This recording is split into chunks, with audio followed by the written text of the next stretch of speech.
আসসালামু আলাইকুম বন্ধুরা, কেমন আছেন আপনারা? আশা করছি আল্লাহর রহমতে সবাই ভালো আছেন। আলহামদুলিল্লাহ আমি অনেক ভালো আছি। আজকে আমি আপনাদেরকে করে দেখাবো বরিশালের ঐতিহ্যবাহী পাকন পিঠা।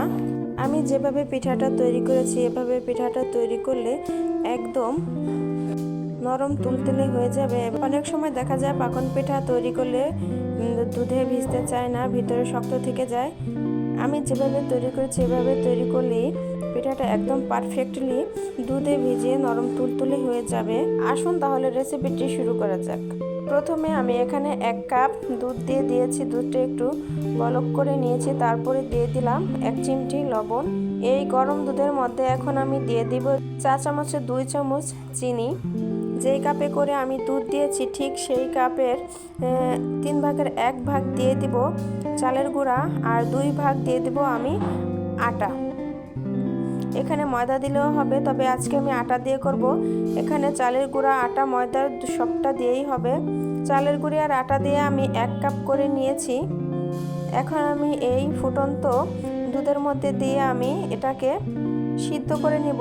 এখানে দুধের পরিবর্তে আপনারা পানি দিয়েও করতে পারেন, তবে দুধটা দিলে স্বাদটা বেশি ভালো হয়, সেজন্য আমি দুধ দিয়ে দিয়েছি। আপনারা চাইলে পানিও ব্যবহার করতে পারেন।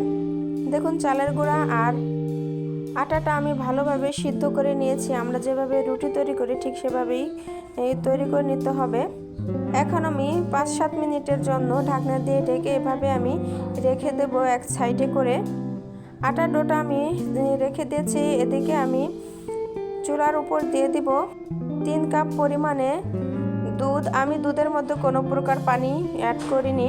দুধটাকে আমি ভালোভাবে জাল করে নিয়েছি। এদিকে দেখুন বলকটা উঠে গিয়েছে। আমি এখানে অনেকটা সময় দুধটাকে জাল করে অনেকটাই দুধ এখান থেকে কমিয়ে নেব। দুধটাকে অনেকটাই টানিয়ে নিতে হবে।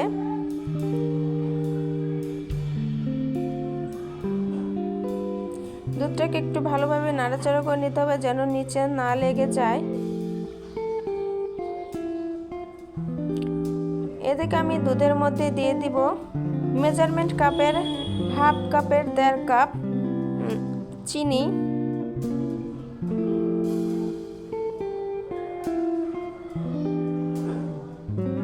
আমি এখানে 1.5 কাপ চিনি দিয়ে দিয়েছি। এখন আমি চিনিটাকে ভালোভাবে দুধের সঙ্গে মিশিয়ে নেব। এখন আমি একটা তেজপাতা ধুয়ে দুধের মধ্যে দিয়ে দিলাম, আর একটা গোটা এলাচ মুখ ফাটিয়ে দিয়ে দিলাম। এভাবে আরও কিছুক্ষণ সময় আমি চুলার উপর রেখে দেব দুধটা একটু কমিয়ে নেওয়ার জন্য। চুলায় আমি দুধটা রেখে দিয়ে এদিকে চলে এসেছি আটার কাছে। এই আটাটাকে আমি ভালোভাবে এখন হাত দিয়ে মুধে নিব। আমি প্রায় 5 মিনিট মুধে নেওয়ার পরে এর মধ্যে আমি দিয়ে দিলাম, আমি এখানে 2 পিস পাউরুটি গ্রাইন্ড করে নিয়েছি। আমি এখানে পাউরুটি দিয়েছি। আপনারা এখানে চাইলে টোস্ট বিস্কুটের গুঁড়াও দিয়ে দিতে পারেন। আর দিয়ে দিয়েছি আমি 1 চামচ ঘি। আর এখানে একটা ডিম নিয়ে নিয়েছি। ডিমটাকে আমি এখন ফেটিয়ে এর মধ্যে দিয়ে দেব।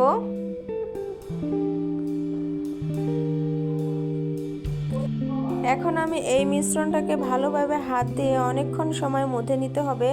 যতক্ষণ সময় এটা নরম তুলতুলে না হয়ে যায় ততক্ষণ সময় পর্যন্ত মধ্যে নিতে হবে। আমি এটাকে প্রায় 15 মিনিট মধ্যে নিয়েছি। দেখুন কত সফট নরম একটা খামি হয়েছে। এখন আমি এমন ছোট ছোট করে এক একটা ফুলের শেপ দিয়ে নিব। আপনারা চাইলে যে কোনো সাইজের শেপ দিয়ে নিতে পারেন, কিংবা আপনারা ফুলের সাজে করে ওই পিঠাটা তৈরি করতে পারেন। আমি এখানে কোনো সাজ ব্যবহার করিনি। আমি এটাকে হাতের মাধ্যমেই কয়েক ধরনের ফুলের ডিজাইন করে নেব।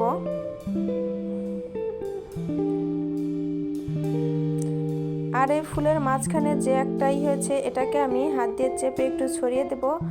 আর একটা লাঠি কিংবা চামচের সাহায্যে মাঝখানটা একটু ফুটো করে দিতে হবে। আমি এখানে একটা চপস্টিক নিয়েছি। চপস্টিকের সাহায্যে আমি মাঝখানটা এভাবে ফুটো করে দিয়েছি।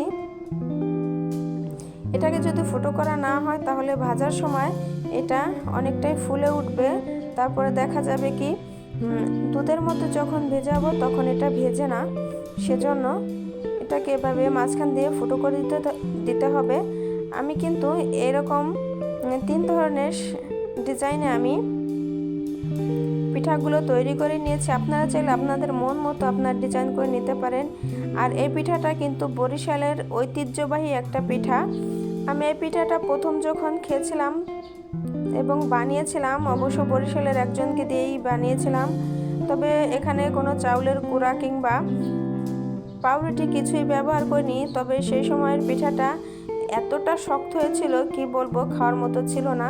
তারপরে নিজেই ওই ভুল থেকে শিক্ষা পেয়ে আমি কিন্তু আবার পারফেক্টলিভাবে পিঠাটা তৈরি করতে পেরেছি। আর যে কোনো কাজ তাড়াহুড়া করলে কিন্তু কাজটা ভালো হয় না। অবশ্যই সময়ের সাথে সাথে আস্তে আস্তে করে নিতে হবে কাজটা। এদিকে আমি চুলার উপর বসিয়ে দিয়েছি একটা প্যান, তেলটা আমি দিয়ে দিয়েছি, তেলটা কিন্তু গরম হয়ে গিয়েছে। আমি কিন্তু এখানে লো আঁচে রেখে দিয়েছি চুলার আঁচটা। এখন আমি পিঠাগুলোকে একে একে দিয়ে ভেজে নেব। এখানে আগে থেকেই বলে দিলাম চুলার আঁচটা কিন্তু খুব কমে রাখতে হবে আর আস্তে আস্তে করে ভেজে নিতে হবে। যখন পিঠাটা তেলের মধ্যে দিব তখন কিন্তু কড়াইয়ের সাথে লেগে যাবে, আর যখন পিঠাটা হয়ে যাবে তখন কড়াই থেকে ছেড়ে দিবে। দেখুন অলরেডি আমার পিঠাগুলো কড়াই থেকে ছেড়ে দিয়েছে, আর যখন দিয়েছিলাম তখন কিন্তু লেগেছিল, আর এখন ছেড়ে দিয়েছে। এখন আমি একটু উল্টে দেখতেছিলাম যে নিচটা কে একটু ভাজা হয়েছে কিনা।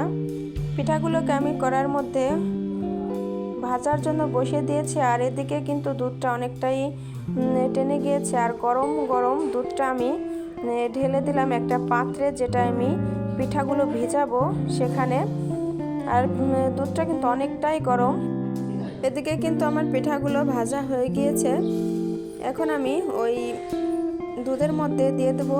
আর একটা কথা মনে রাখতে হবে, দুধটা যতটা গরম থাকবে, এখানে কিন্তু আমি দুধটা কুসুম গরম করে নিয়েছি, অবশ্যই একটু কুসুম গরম দুধের মধ্যে দিতে হবে। আর পিঠাগুলোকে কুসুম গরমভাবে দিতে হবে।